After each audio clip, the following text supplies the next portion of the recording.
So I decided to go ahead and do this Tuesday workout. My neighbor's gonna kill me when she see my video, but I love her. She know I do. Anyway, so watch me die while I'm doing it. So watch this, okay? So the first thing, I did plenty of other bonus jumps and all that, so I'm not doing the jump rope. Here we go. So the first thing we got, started jumping jacks.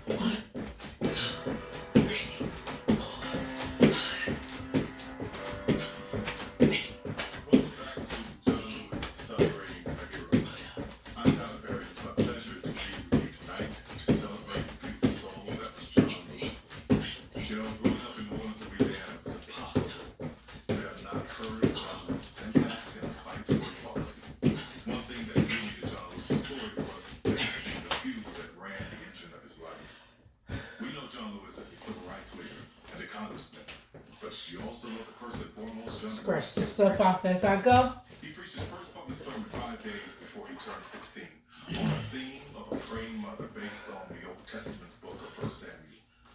As he grew older, he continued to seek solace in his God, his higher power, while carrying his Bible with him. He was a man that had a tremendous capacity that just loved everyone, believing that it doesn't matter what language you speak or the color of your skin, we are one. We are one people. We are one family. I remember meeting John Lewis for the first time when I was in Mall. The last time I saw him was back in October as I was celebrating the opening of the studio here in Atlanta. We sat and we marveled that someone who had come from humble beginnings like myself could actually own a place like this, a place that was once a Confederate Army base. We marveled at how far we had come as Black people. I thanked him for his fight, his vigor, his tenacity, his courage, strength, and wisdom to get not only me, but millions of African Americans to this place. The man is truly a hero. John Lewis fought for a lifetime, but always guided us in calm and in a manner that was always peaceful. Sister girl tired. Deeply rooted the foundation of his faith. He instructed us to not get lost in the sea of despair. Be hopeful, be optimistic. Our struggle is not the struggle of a day, a week, a month, or a year. It's the struggle of a lifetime.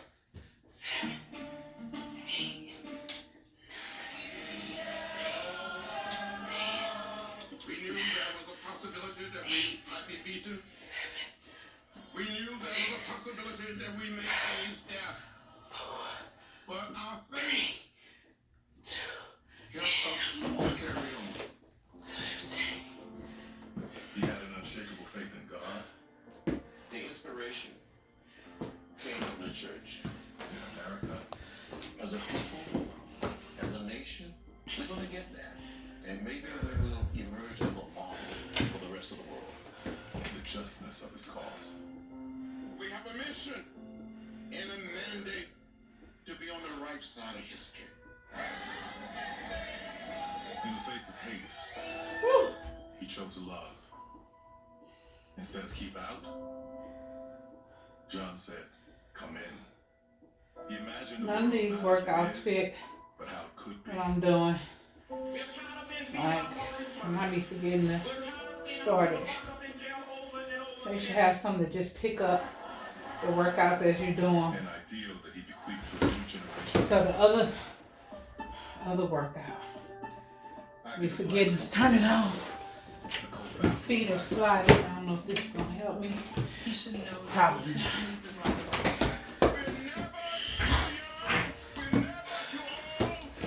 30 seconds.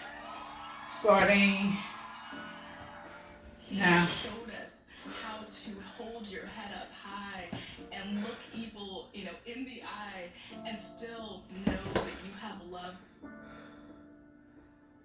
I'm sliding. I don't think that there would be a Councilman Khalid. Councilman Khalid followed his idol's path from protest to politics, winning a council seat in South Fulton, Georgia in 2017. I was born in 1976. 1976. I am the first generation of African American people that was born with for us to vote, to go to school. Go back. Go back to John Lewis. I stand on his broad shoulders as the only black woman in the United States Senate and only the second in the history of the Senate to be elected. I stand on his shoulders. I wouldn't be here were it not for John Lewis. But as far as we come, we still have a long way to go. Even at the end of his life, John Lewis was still fighting to salvage legislation he almost gave his life for. The Voting Rights Act of 1965, which allowed black Americans to vote free of intimidation. Today, the Supreme Court struck a dagger in the heart of the Voting Rights Act. It was in 2013 that the Supreme Court gave states the right to enact prohibitive laws like voter IDs, reversing the key parts of what John Lewis so courageously fought for. So many of us were just appalled. And John Lewis said, it made me want to. Shirley Knight was the president and director counsel of the NAACP Legal Defense Fund. I mean, imagine this man who had risked life and limb for the Voting Rights Act and to have it destroyed. So I want to do my deadlifts with 25s and then do these rows probably with 10. Because I ain't ready yet. But here we go. Justice would prevail. He was always strangely optimistic, I suppose if you lived through what he lived through, if you saw the election of the first black president, I can understand why John Lewis would be optimistic. John Lewis chose to make the last public appearance of his life at Black Lives Matter Plaza in Washington, D.C. A final act of grace. It was inspiring to me to see that was what he wanted to bear witness to in his final days. To be a beacon for other people, it's the thread that runs through his entire life. It couldn't have been a more perfect message. Keep going. You're on the right side of history. Keep going. Peter Singh, I'm Not Tired Yet, written by Inez Andrews and the legendary Caravans. Please welcome Yolanda Adams and Winona Judd. Let's take it to church. Come on, Winona.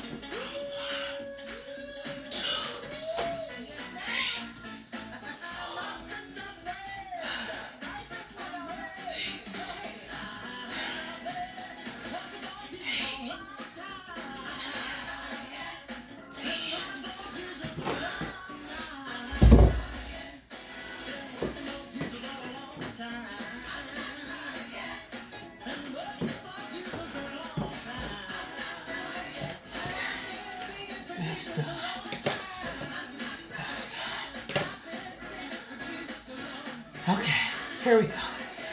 Not tired yet. Okay. I'm gonna just.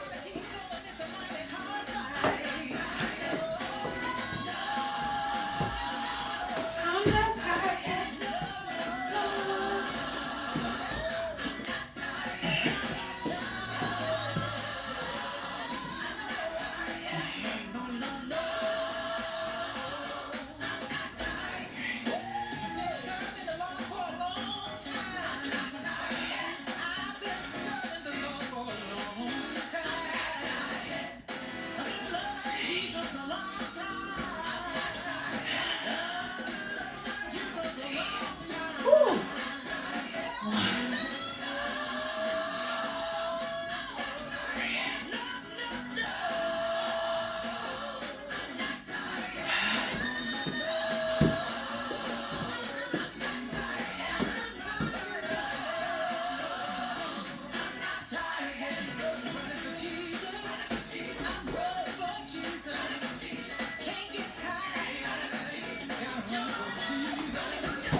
trying to think I'm gonna do the rest of these deadlifts with 15s and then do the rows with 10s. I'm gonna try to do one more set with 25.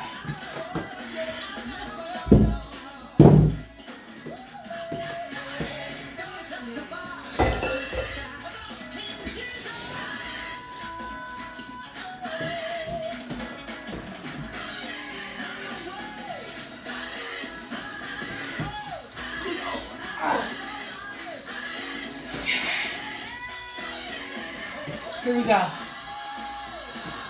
I'm not tired.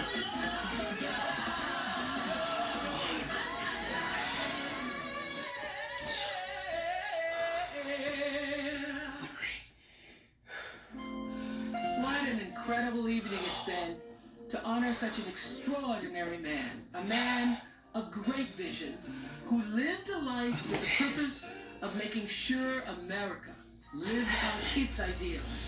His commitment to the cause unwavering. His sacrifices immeasurable. And he should forever be remembered in the pantheon of patriots. We honor a genuine American hero, a moral leader, who knew the road would be hard and long, but selflessly moved forward because he knew his cause was just. Tonight we were honored to celebrate the boy from Troy. He was a forefather of the Civil Rights Movement, and he lived long enough to see his contributions for equality result in the swearing in of the first black president of the United States of America. So thank you, John Lewis. Thank you for your service to your country and your service to us. Even in his final hour, John Lewis continued to serve the people as he wrote a beautifully penned op-ed that he asked to be printed in the New York Times on the day of his funeral. And in it, he left marching orders for us to carry out. He said, You knew when he was his gonna die, students pick up their pens to write the story of the 21st century, let them say that it was your generation who laid the heavy burdens of hate at last, and that peace finally triumphed over violence, aggression, and war. So I say to you, walk with the wind, brothers and sisters, and let the spirit of peace and the power of everlasting love be your guide. Okay, An icon has 5 seconds. I'm getting ready to Let's start. get to work, y'all. This has been John Lewis celebrating a hero. Good night, everybody.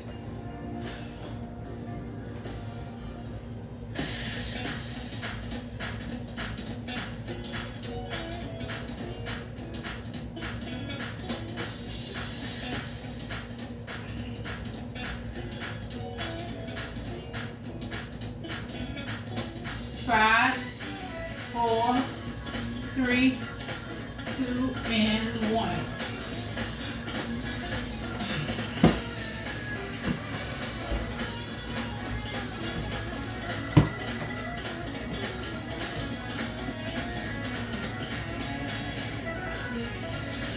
Having push-ups. Might as well do those while I'm down here.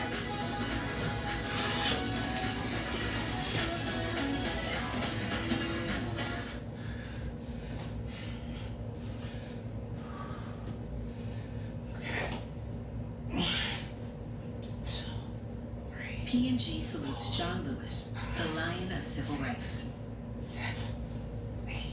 Now at 10, votes cast. It went pretty easy. Challenge them up. Have a field now. Complete coverage of Missouri's run-up to November. Breaking, corralled by coronavirus. Now the Cardinals get the okay to come home.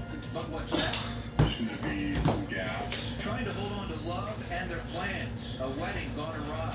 We thought we were so ahead of the game. Their St. Louis venue belly up. News 4 asking why. 10 left. Where's their money? 10 more deadlifts left, 10 more rows. Then I have 25 crunches and 25 sit-ups and I'm done. Tonight to near records, but reality will return when heat and humidity start seeping back in.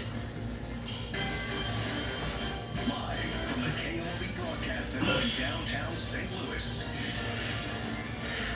This is News 4. Watching out for you. Time to take a shower. Thank you for Go joining to us bed. on primary election night. It is a night bringing quite a few firsts. Our first vote in the coronavirus outbreak. in our first election where, because of the pandemic, election parties are not widely being held.